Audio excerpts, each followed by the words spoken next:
Hey guys, so we made it to Florence and we just picked up our rent-a-car. We're about to drive an hour and a half outside of Florence to go and enjoy the countryside in Tuscany. My wife is going to be the one that's driving for this whole ride because she knows how to drive stick and I don't. But you know what? It's still going to be just as fun riding the passenger.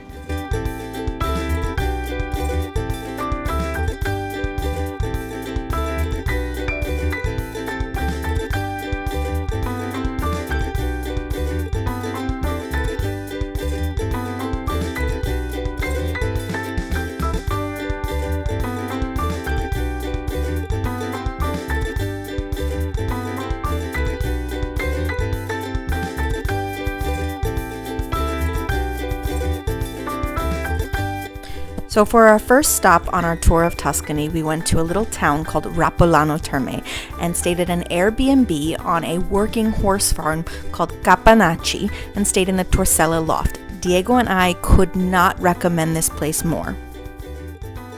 If you want to truly immerse yourself in the Tuscan experience, I definitely recommend booking this place or a similar farm stay in Tuscany.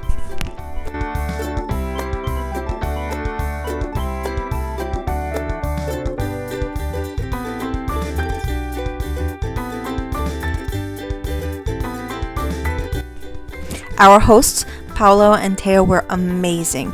They gave us a tour of the farm where we got to see all the beautiful horses. They introduced us to their various furry friends around the farm. They even had a bottle of Prosecco and homemade jams and bread ready for us upon our arrival.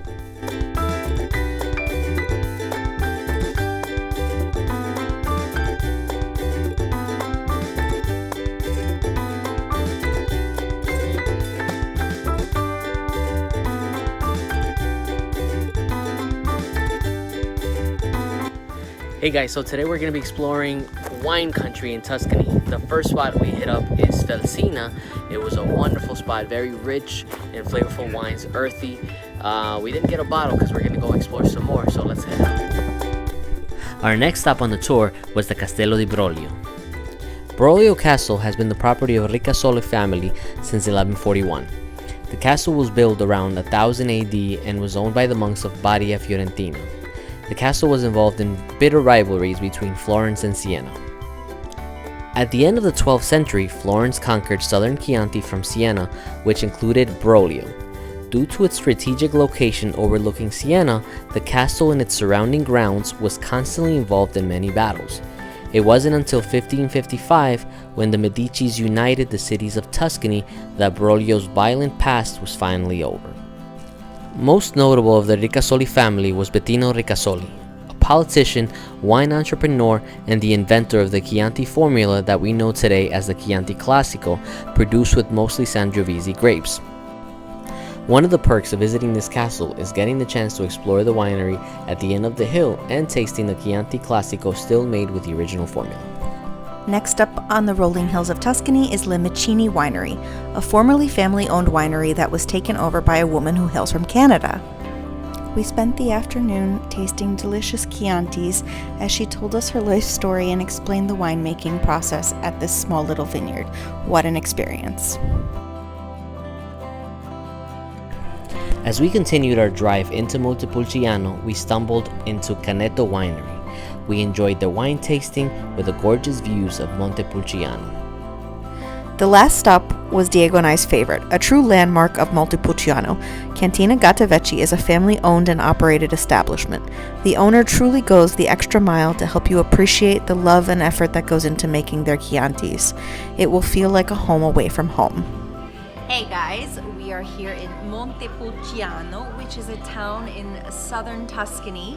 It is a small medieval village. It is full of beautiful vineyards and amazing Tuscan sights on a hilltop, art and food and just this amazing scenery. Check it out.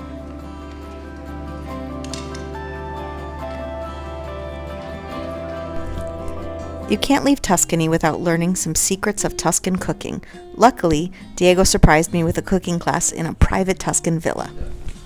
If you use a can, remember wash after opening, because in this way you take out all the chemical products that they add to preserve.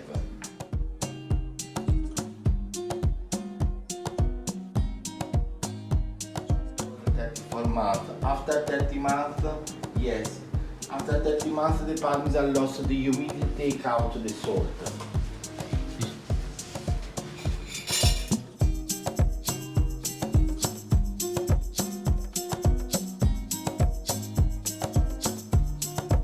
And now mix it. We started to prepare the tomato for bruschetta because the salt they must help us to extract the water that is inside the tomato. So in this way we mix it with the oil and we obtain much more juice.